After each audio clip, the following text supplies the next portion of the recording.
रास्ते से वो व्हाइट वाइन क्रॉस हुई थी। ये रास्ता तो आगे हाईवे नंबर 15 से जाके मिलता। कहीं ऐसा तो नहीं कि किडनैपर्स इस सरिता को शहर से बाहर ले गए हो?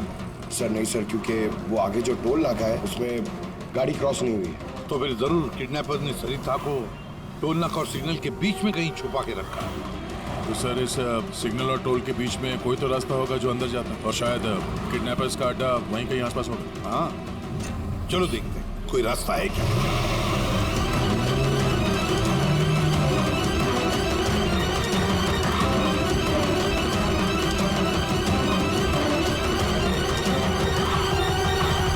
सर ये एक रास्ता है जो अंदर जाता है। चलो चलो देखते हैं।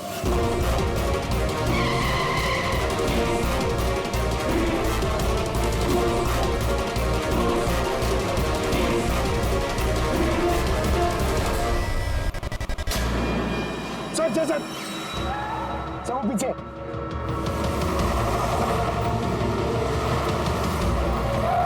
ये देखिए सर।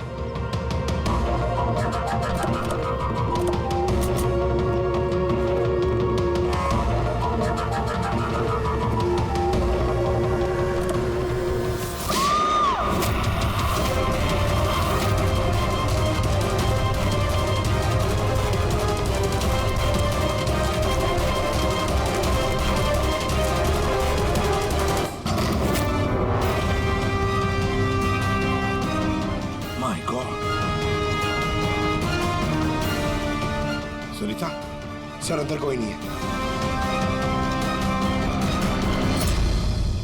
तुम ठीक हो? सर लगता है खूनी गाड़ी लेके बाहर। मैं देखता हूँ सर।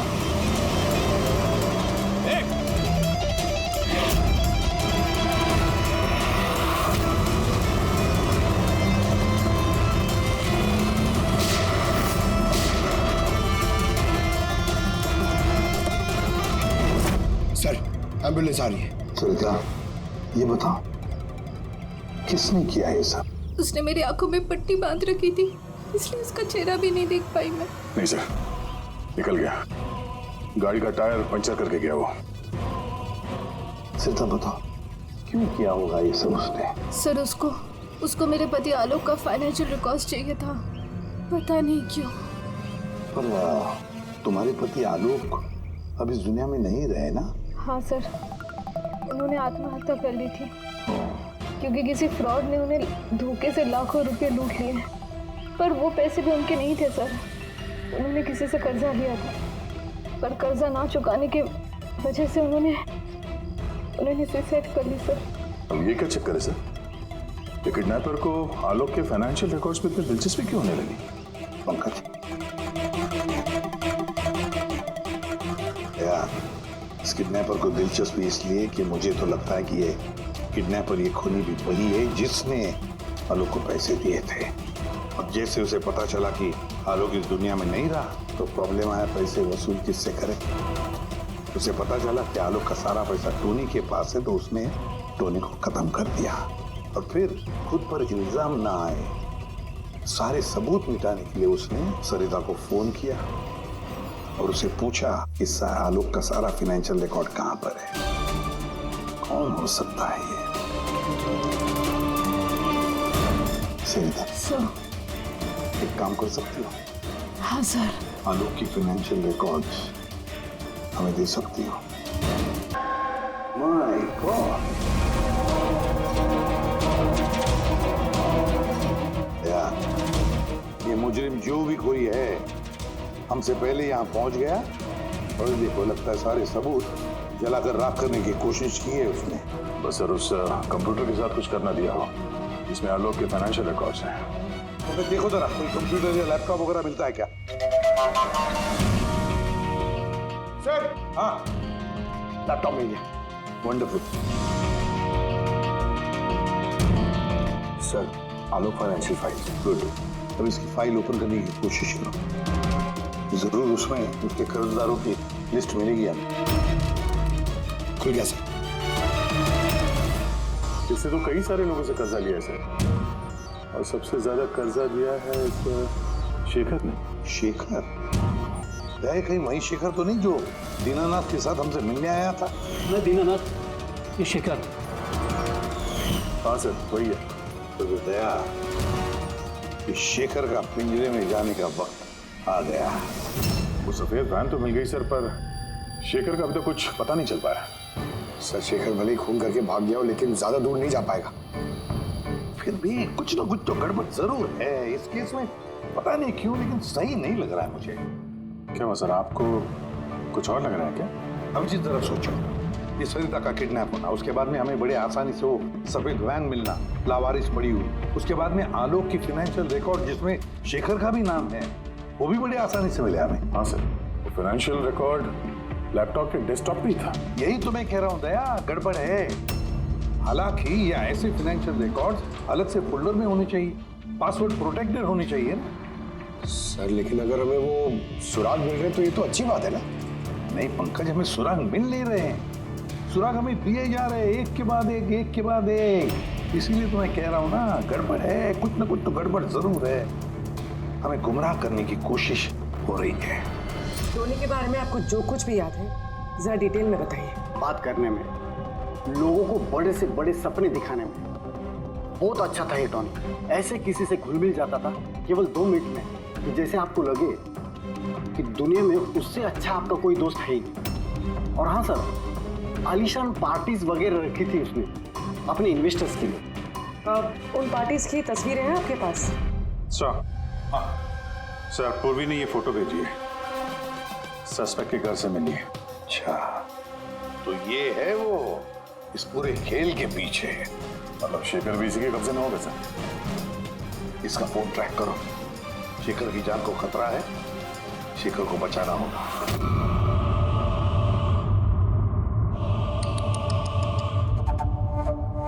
अब तो तुम्हें भगवान भी नहीं बचा सकता शेखर। सीआईडी को सारे सबूत तुम्हारे खिलाफ मिले हैं। अब तो ये ट्रिगर दबाकर तुझे बस मार डालूंगी और उन सबको लगेगा कि तू देश छोड़ के भाग गया। नहीं, ऐसा मत करो प्लीज, मत मारो मुझे। मैं वाकई देश छोड़ के चले जाऊंगा। आपके बारे में मैं किसी को नहीं बताऊंगा। I promise. अरे शेखर, तुम समझ नहीं रहे हो, तुमने मेरा चेहरा देख लिया है। अब मैं तुम्हें छोड़ने की बेवकूफ़ी तो करूंगी नहीं, इसलिए तुम्हें मरना पड़ेगा। मत मारो मुझे प्लीज, मत। कोई है? प्लीज बचाओ मुझे, बचाओ मुझे, कोई है? मुझे मार के रखाइए। बचाओ।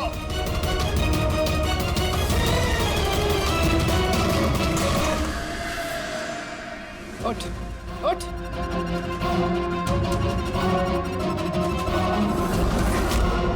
सर मैं रीटा, टोनी सर की सेक्रेटरी। तुम्हारा चेहरा तो हमने भी देख लिया था मिस रीटा। मैंने तो कोई सबूत, कोई गवाह कुछ नहीं छोड़ा था। तो आपको कैसे पता चला? इस फोटो के जरिए। तुमने हमसे कहा था कि तुम टोनी को पिछले 2 हफ्ते से जानती हो, तो फिर 2 साल पुराने इस फोटो में तुम क्या कर रही हो? ये बहुत कुछ कह गया। अब बताओ, तुमने अपने बॉस टोनी को क्यों मारा? टोनी मेरा बॉस नहीं था, मैं टोनी की बॉस थी। लेकिन तुम तो उसकी सेक्रेटरी बन के घूम रही थी, वो क्या था? वो सिर्फ और सिर्फ एक नाटक था, दुनिया को दिखाने के लिए। असल में सारा दिमाग मेरा था इसमें। टोनी को तो मैंने सिर्फ आगे रखा था ताकि कभी कानून हम तक पहुंचे तो टोनी पकड़ा जाए। तो फिर टोनी का फोन करके अपने पैर पे कुल्हाड़ी क्यों मार ली? क्योंकि जब चींटी के पर निकल आते हैं तो उसके पंख काटने पड़ते हैं, और टोनी बहुत ही ज्यादा हवा में उड़ने लगा था, बहुत ही लापरवाह और ओवर कॉन्फिडेंट हो गया था। उसने दीनानाथ के साथ सेल्फी खींच के सोशल मीडिया पे डाल दी वो फोटो। तो तुम्हें डर लगा कि अगर वो फोटो सोशल मीडिया में चला गया तो जिन जिन शहरों में उसने 420 की है वहां कोई ना कोई उसे पहचान लेगा।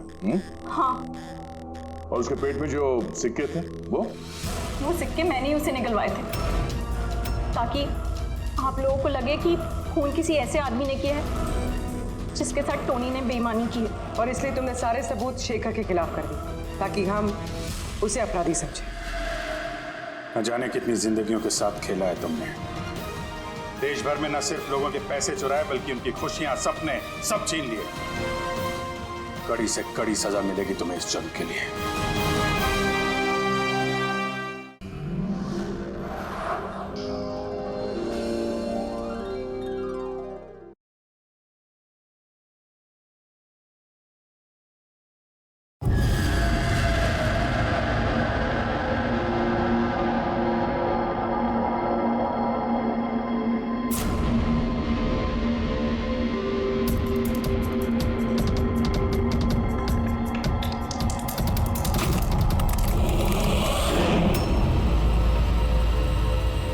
कौन है?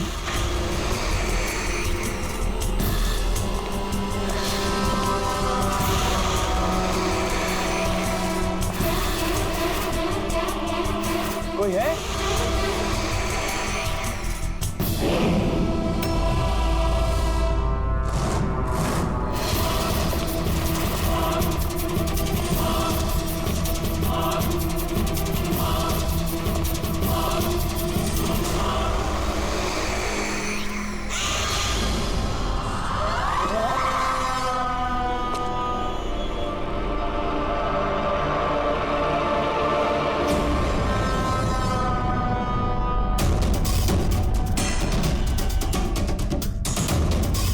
कौन है वो?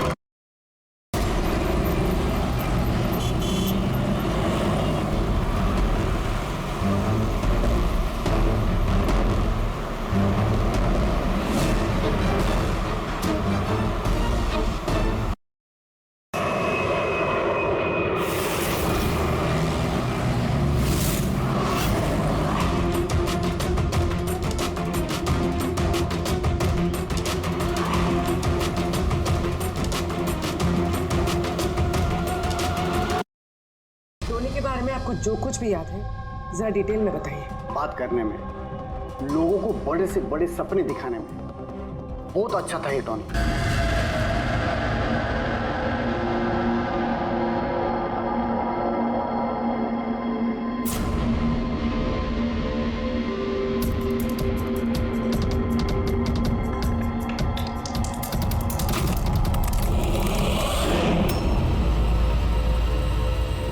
कौन है?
भी गोली मारी है, हाथ पे भी। ये बॉडी सबसे पहले किसने देखी थी? सर मैंने देखी थी। आज सुबह जब 9 बजे मैंने ऑफिस खोला तो देखा टोनी सर की लाश पड़ी है, तभी मैंने आपको फोन किया। आप? सर मैं रीटा, टोनी सर की सेक्रेटरी। ये टोनी इस कंपनी के अकेले मालिक थे या कोई और भी पार्टनर था?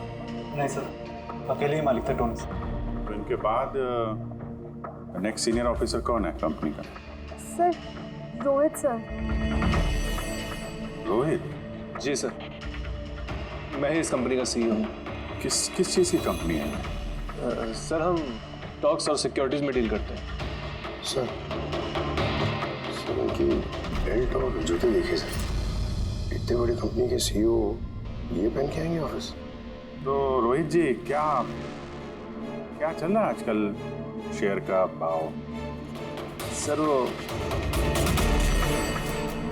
एक्चुअली सर आज मेरी नींद जरा देर से खुली तो मैं अखबार या इंटरनेट पर चेक नहीं कर पाया।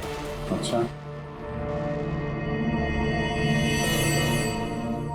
तो आपकी कंपनी का कौन सा अच्छा स्टॉक है जो बढ़िया परफॉर्म कर रहा हो, उसके बारे में कुछ बताइए। क्या नाम है उसका? सर वो याद नहीं आ रहा सर। तो आप लोग बताइए स्टॉक के बारे में, एक भी स्टॉक का नाम बताइए आप लोग।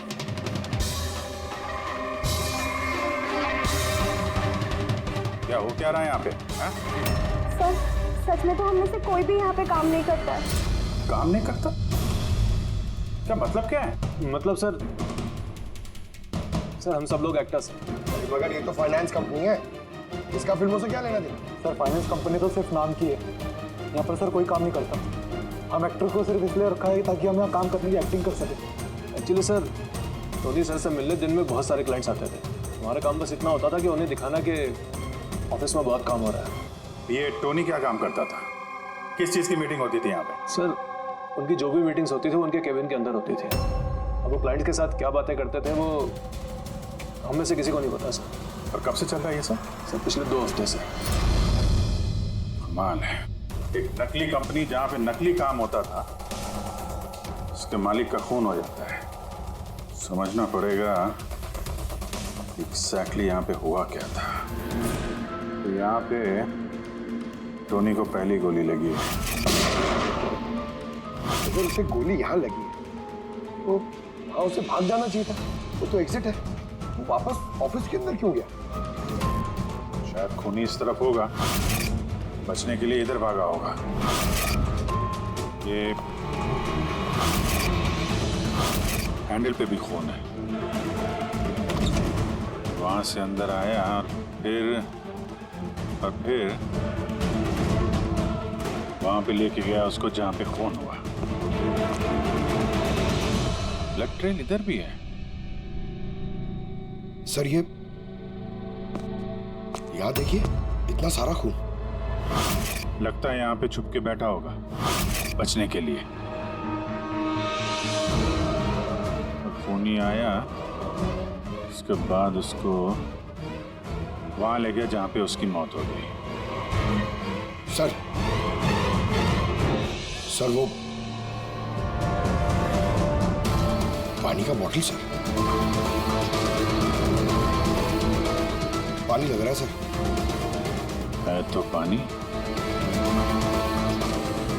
बॉटल में खून। बॉटल हाथ में थी या उससे मारा?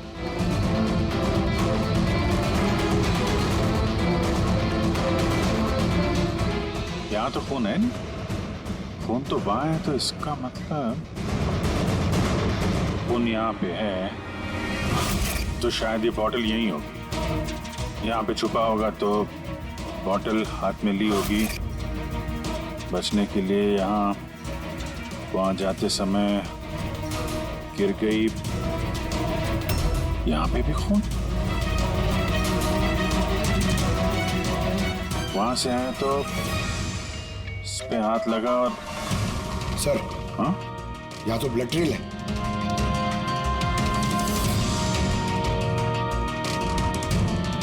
यहाँ पे क्या कर रहा था?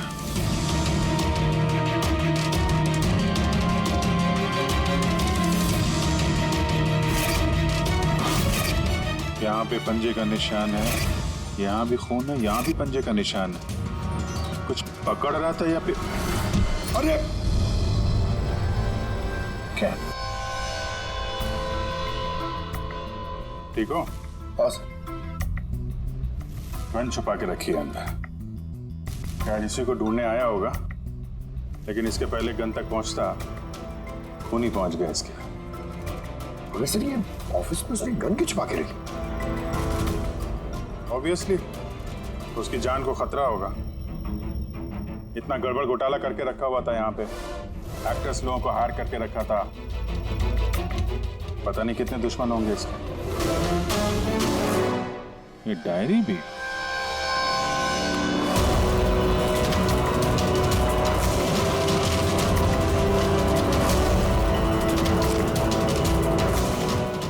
कोड जैसे लग रहा है ना सर?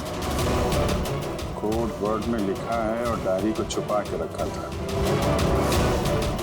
जरूर इसका टोनी के मौत के साथ कोई ना कोई कनेक्शन है। ये इसका बॉडी स्कैन चेक किया तुमने? वैसे स्कैन देखा मैंने, बाकी सब कुछ ठीक है। सिर्फ इसके एब्डोमेन में मुझे कुछ अजीब सी गोल गोल सी चीज़ नज़र आ रही है। समझ नहीं आ रहा क्या है। चलो देखें क्या। ये देखिए सर, ये जो गोल गोल सी चीज है ना तारिका, ये मेटेलिक चीज है, कोई something metallic. Metallic like coin जैसी? एब्सोल्युटली। लेकिन ये इसके एब्डोमेन में आई कैसे? ये काम करते हैं, इसके पोस्टमार्टम से ही पता लगेगा आखिर ये चीज है क्या। यार सालुंखे, टोनी के पेट में से ये 5 सिक्के निकले। बॉस, मैंने इन सिक्कों के बारे में पता लगाया। ये सिक्के किसी भी देश की ऑफिशियल करेंसी नहीं है। मगर सर, कोई अपनी मर्जी से ये सिक्के क्यों खाएगा? शायद खूनी ने टॉर्चर करने के इरादे से टोनी को मजबूर किया होगा ये सिक्के निकलने के लिए। कोई ना कोई कनेक्शन तो है इस सिक्कों का इस केस के साथ। ये जो टोनी के नकली एम्प्लॉइज हैं, इनसे पूछते हैं।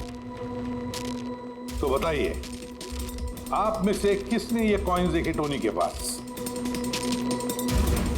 नहीं सर, किसी ने नहीं। सर याद कीजिए, जोर डालिए अपने दिमाग पर, बताइए। टोनी का फोन किसने किया? आप दोनों को? मैं दीनानाथ और ये शेखर। मैंने यहाँ फोन किया था। ऑफिस जाकर पता चला कि टोनी का खून हो गया। आप लोग कैसे जानते हैं टोनी को? मैं उससे सेट कॉइन्स खरीदता था। Set coins? जी। ये है क्या एग्जैक्टली? सेट कॉइन एक ऑनलाइन करेंसी है। इसका व्यापार ऑनलाइन यानी इंटरनेट पे होता है। जैसे गोल्ड में और शेयर मार्केट में लोग इन्वेस्ट करते हैं, वैसे इसमें भी करते हैं। बस अंतर यह है कि ये फिजिकल फॉर्म में नहीं होता, गोल्ड कॉइन की तरह, है ना? नहीं सर, होता है ना। जैसे गोल्ड कॉइन होता है ना, वैसे ये कॉइन भी बाजार में मिलता है। टोनी उन चुनिंदा लोगों में से था जो इनका व्यापार करता था। एक मिनट दीनानाथ जी, क्या ऐसी कॉइन्स आपने खरीदी थी टोनी से? हाँ सर, मैंने ऐसे ही 10 कॉइन्स खरीदे थे और एक कॉइन की कीमत 3 लाख रुपए थी। ये देखिए। माय गॉड, ये तो ठीक वैसे ही है सर। सर, आप लोगों को तो अंदाजा भी नहीं होगा कि ये कॉइन्स खरीद के कितने लोग करोड़पति बन चुके हैं। इनकी कीमत भी दुगनी हो चुकी है। मैं तो और भी खरीदना चाहता था, शेखर को बुलाया था ताकि ये भी इन्वेस्ट करे। दीनानाथ जी, आपके साथ धोखा हुआ है। जी हाँ, ये जो सेट कॉइन्स है ना, ये इंटरनेट करेंसी, ये सोने के सिक्कों की तरह बाजार में नहीं मिलती। आपके साथ झूठ बोला टोनी ने। ये सारे पैसे डूब गए, इन कॉइन्स की कोई कीमत नहीं रही। दीनानाथ जी, इस टोनी की जैसे 420 दुनिया में बहुत है जो खुद के फायदे के लिए आप जैसे लोगों को फंसाते हैं। काश अपने पैसे इन्वेस्ट करने से पहले आपने थोड़ी जांच पड़ताल की होती। अच्छा हुआ मैंने पैसे इन्वेस्ट किए, वरना मैं भी लूट जाता। बेटी की शादी कैसे होगी? मैंने अपनी सारी जमा पूंजी इसमें लगा दी, अपने प्रोविडेंट फंड्स के पैसे भी। टोनी ने जानबूझ के थोड़े ज्यादा उम्र वालों को ही अपना निशाना बनाया है। हमें टेक्नोलॉजी और इंटरनेट के बारे में ज़्यादा जानकारी होती नहीं है। हाँ सर। सर कहीं ऐसा तो नहीं कि जिन जिन लोगों को टोनी ने धोखा दिया है उनमें से किसी ने टोनी का खून कर दिया? हो सकता है दया, बिल्कुल हो सकता है। टोनी के इस खूनी तक पहुंचने के लिए हमें पहले ये पता लगाना चाहिए कि टोनी ने कितने सारे लोगों को ये सेट कॉइन्स को लेकर फंसाया है। और फिर ये भी जानना बहुत जरूरी है कि टोनी के पेट में ये सेट कॉइन्स गए कैसे। सर मैंने इस टोनी का पूरा इतिहास चेक किया। उसके पास कई नकली आईडी कार्ड्स थे, उस पर अलग अलग एड्रेसेस, अलग अलग फ़ोन नंबर्स। सर हमें तो ये भी नहीं पता है कि टोनी उसका असली नाम है भी या नहीं। और फिलहाल तो हमें ये भी नहीं पता सर कि ये सारे जुर्म उसने अकेले किए हैं या कोई पार्टनर भी है उसका। यानी जो कोड क्रैक हो जाए ना, वो कोड जो टोनी के ऑफिस वाले डायरी में मिला था, बहुत सारे सवालों का जवाब मिल जाएगा।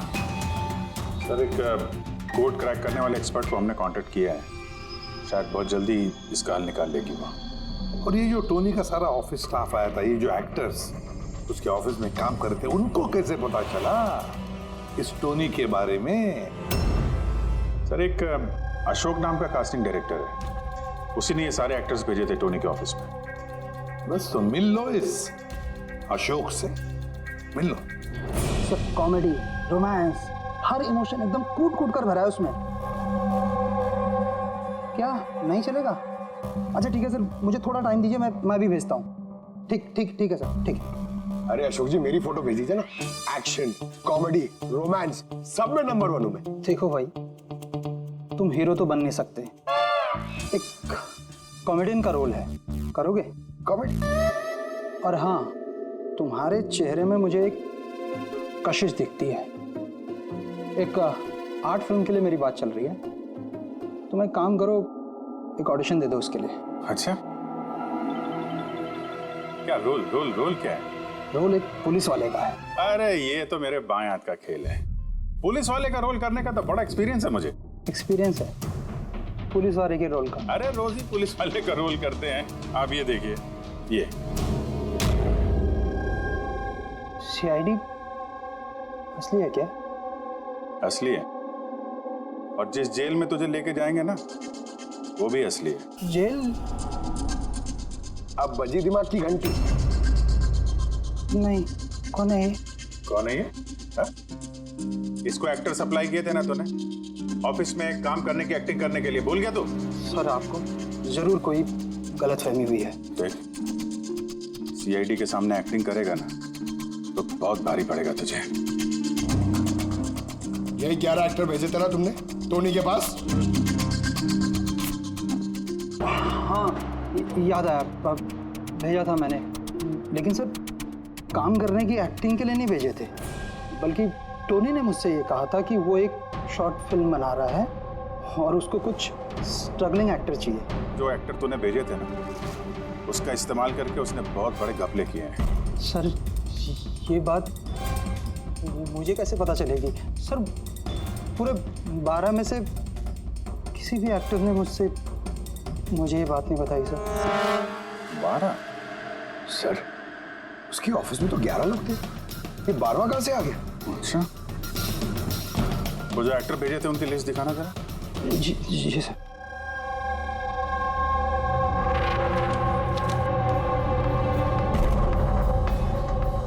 ये नया नाम है, ईशा कुमार। ये नहीं थी उस वक्त वहां पे, ये कहाँ गायब हो गई? सर इस केस में सवाल ज्यादा है, जवाब कम है, और वो कोड भी क्रैक नहीं हुआ अभी तक। सर रीना जी, आपने हमें यहाँ टोनी के घर पे क्यों बुलाया? और वो उन कोड्स का हल निकाल पाई या नहीं? काफी टेढ़ा कोड है सर, बिना साइफर के हल निकाल पाना नामुमकिन है। साइफर?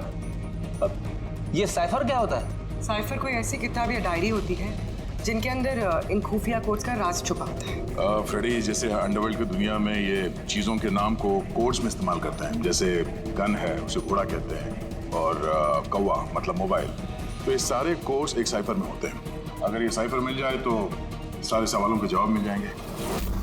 सर मुझे लगता है ये टोनी इस साइफर को ऐसी जगह रखता होगा जहाँ से उसे वो आसानी से देख सकता हो या पढ़ सकता हो। लेकिन सर उसका ऑफिस तो अच्छी तरह से चेक किया था, वहां पर तो कुछ भी नहीं मिला।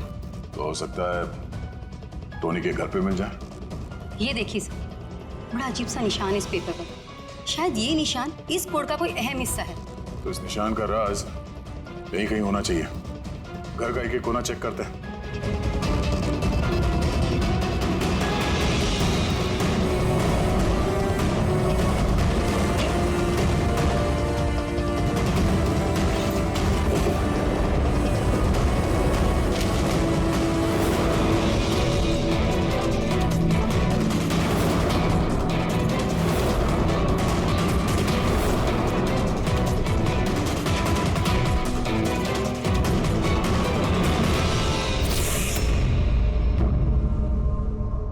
जी ये देखिए, इस किताब में भी ठीक वैसा ही निशान है।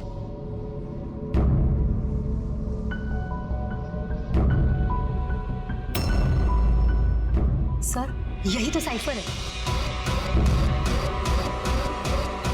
ये देखिए, इस पेज पर सिर्फ 7 सेंटेंसेस हैं और इसके हर सेंटेंस के फर्स्ट वर्ड को हम हाईलाइट करके देखते हैं।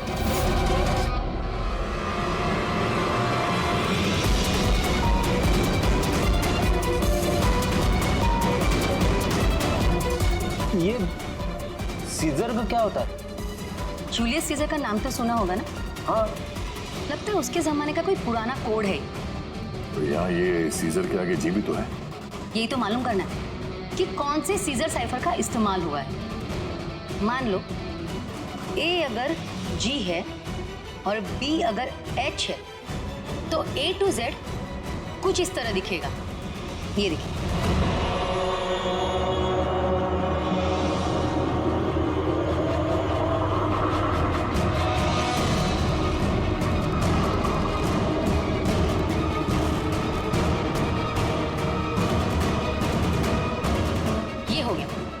अब हम इसे फॉलो करके देखते हैं कि हमारा कोड का मतलब क्या है। और हमारा पहला कोड है SUNGTQASGX-10। अब हम इसे मैच करके देखते हैं। SMUONHAN।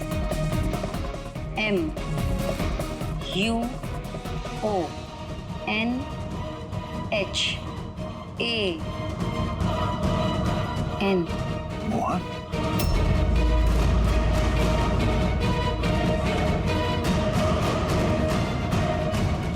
पहले कोड का मतलब है मोहन कुमार 10।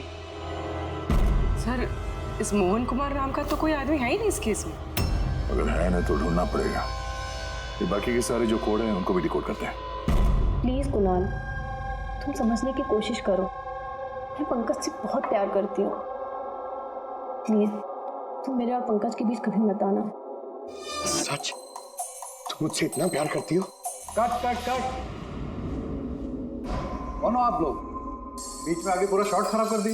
एक मिनट आप लोग शॉट बाद में लीजिएगा, हमें ईशा जी से कुछ बात करनी है। CID मुझसे? प्लीज चलिए आप लोग प्लीज। ये फोटोग्राफ देखिए। टोनी, इसे पहचान दिया आप? इसका खून हो गया। क्या? मगर कैसे? ज्यादा ओवर एक्टिंग करने की जरूरत नहीं है, कैमरा ऑफ है। तुम बताओ कैसे खून हुआ इसका? मैं कैसे बता सकती हूँ आपको इसका खून कैसे हुआ?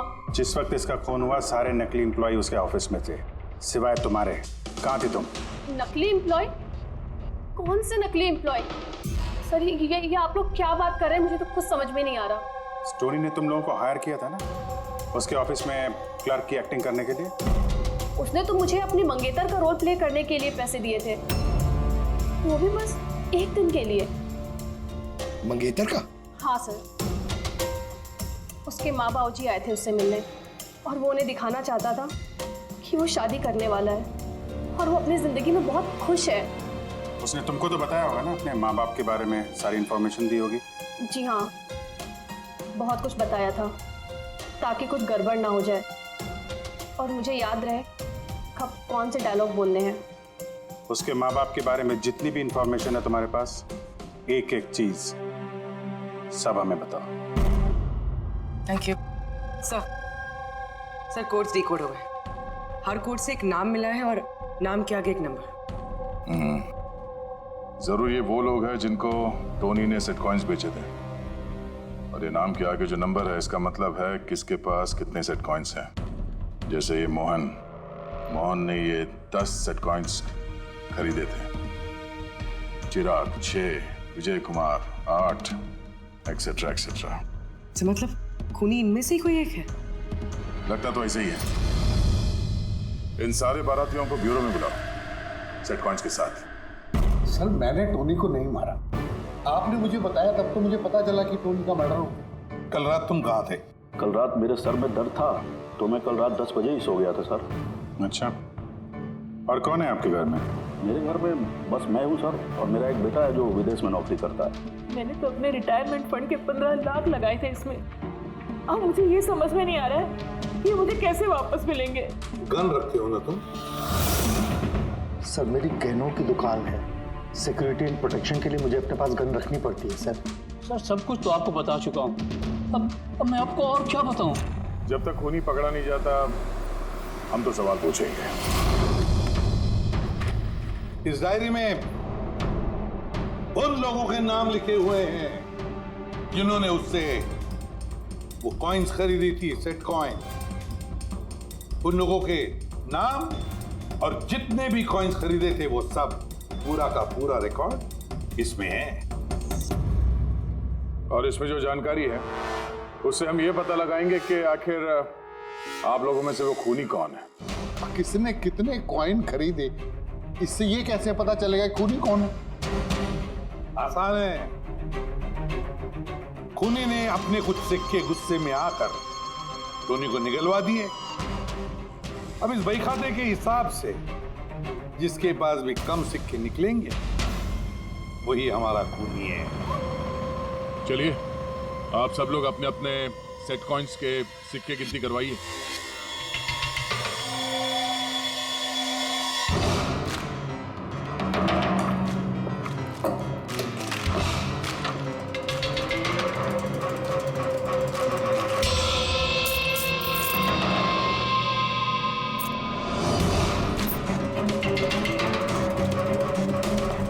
सर सारे के सारे कॉइन्स हैं, एक भी कम नहीं। कोई भी कम नहीं? ये कैसे हो सकता है? अब तो यकीन हो गया ना आप लोग को कि हम निर्दोष हैं। अब ये क्या कहानी है सर? अगर ये सारे निर्दोष हैं तो फिर गुनहगार कौन है? ये तो अब टोनी के माता पिता ही बताएंगे। नहीं, ये नहीं हो सकता। हमारा बेटा नहीं मर सकता सर, आपको जरूर कोई गलतफहमी हुई है।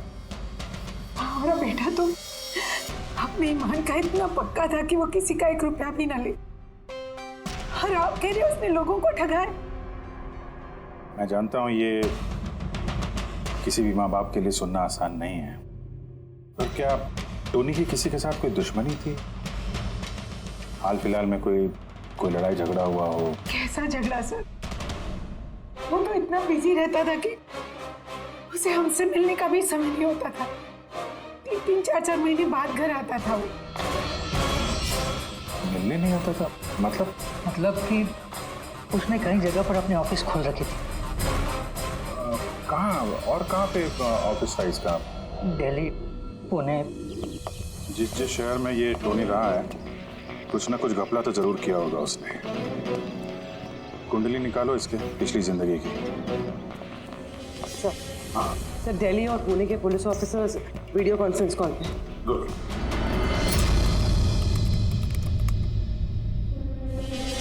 सर इस स्केच को देखिए सर, टोनी से इसकी शक्ल मिलती है। इस आदमी के खिलाफ 2 साल पहले यहाँ दिल्ली में FIR दर्ज हुई थी।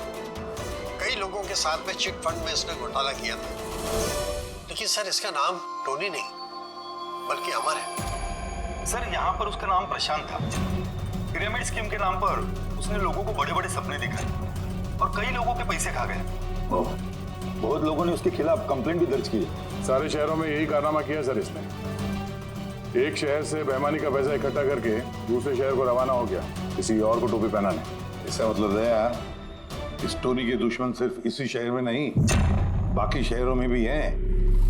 तो खूनी उन्हीं में से कोई हो सकता है। मतलब सर, हर शहर से ऐसे लोगों की लिस्ट निकालनी पड़ेगी जिनके साथ धोखा हुआ है। सर यहाँ पर उसके खिलाफ कल्पेबल होमिसाइड की केस भी है। ये आलोक नाम के आदमी के उसने पैसे खा लिए थे। वो सदमा वो आदमी बर्दाश्त नहीं कर पाया, इसलिए उसने सुसाइड किया। तो फिर टोनी को मारने का सबसे बड़ा मोटिव तो आलोक के किसी करीबी के पास है। ना तो उसने सिर्फ पैसा खोया बल्कि अपने किसी करीबी को भी खोया है। हाँ, आलोक, पुणे।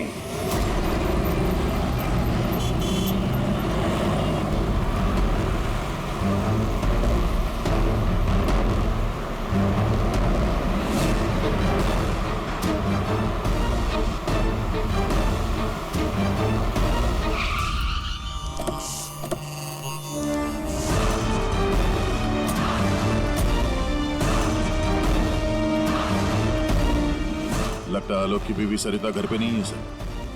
हाँ गया, आज सुबह से नहीं है।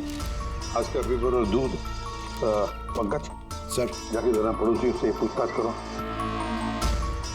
Excuse me. जी जी, मैं ऑफिसर पंकज हूँ, सीआईडी मुंबई से। हेलो सर, मैं पूनम। हेलो, ये सरिता यहाँ रहती हैं? ये हाँ, कहीं हाँ। गई हुई है बाहर, आपको पता है? वो तो नहीं पता। क्यों, कोई प्रॉब्लम हो गई है? इनके घर की कोई एक्स्ट्रा चाबी होगी आपके पास? सर, हाँ, ये पूनम जी हैं, सरिता की नेबर।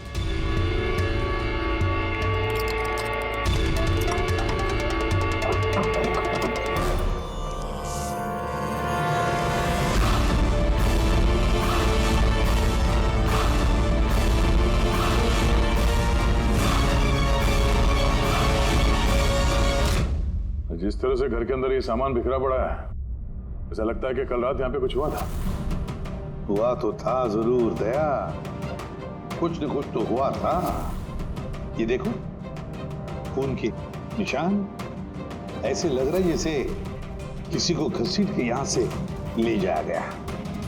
सर, कहीं किसी ने सरिता का किडनैप तो नहीं कर लिया? पूनम, हाँ सर। सरिता को आखिरी बार कब देखा था तुमने? सर, रात के 2 बजे, जब मैं नाइट शिफ्ट से घर वापस आई। उस वक्त शायद सरिता जाग ही रही थी, क्योंकि यहाँ पे टीवी चल रहा था। उसके घर के आसपास किसी को देखा, कोई आया हो उनसे मिलने के लिए? कुछ और तो नहीं, पर हाँ, एक वाइट कलर की वैन थी जो घर के बाहर खड़ी थी, पर सुबह वो वहाँ नहीं थी। तो उस वैन को पहले भी कभी देखा था यहाँ आसपास? नहीं, कभी नहीं। अच्छा, उसका नंबर याद है, नोट किया था? नंबर तो नहीं नोट किया, मैंने ध्यान नहीं दिया। अच्छा, तुमने कुछ शोर शराबा या झगड़ा वगैरह सुना उस वक्त? हाँ, आवाजें तो आ रही थी जोर जोर से, पर मुझे लगा कि शायद सरिता जाग रही है, टीवी देख रही है, तो मैंने उतना ध्यान नहीं दिया। अच्छा पूनम, ये जो तुमने लड़ाई झगड़े की आवाजें सुनी, कितने बजे थे? यही करीब 3 बज रहे होंगे। 3 बजे? तो सरिता का किडनैपिंग 3 बजे हुआ था। तो डेफिनेटली ये सरिता का किडनैपिंग और टोनी का मर्डर, इन दोनों का आपस में कोई ना कोई कनेक्शन है सर। 100% दया, कनेक्शन 100% है, पर इससे पहले कि सरिता को कुछ हो जाए, उसे हमें बचाना होगा। और पंकज सर, ये व्हाइट वैन, सफेद वैन जो पूनम ने अभी अभी बताया, उस वैन की पूरी इंफॉर्मेशन चाहिए हमें, पूरी की पूरी इंफॉर्मेशन।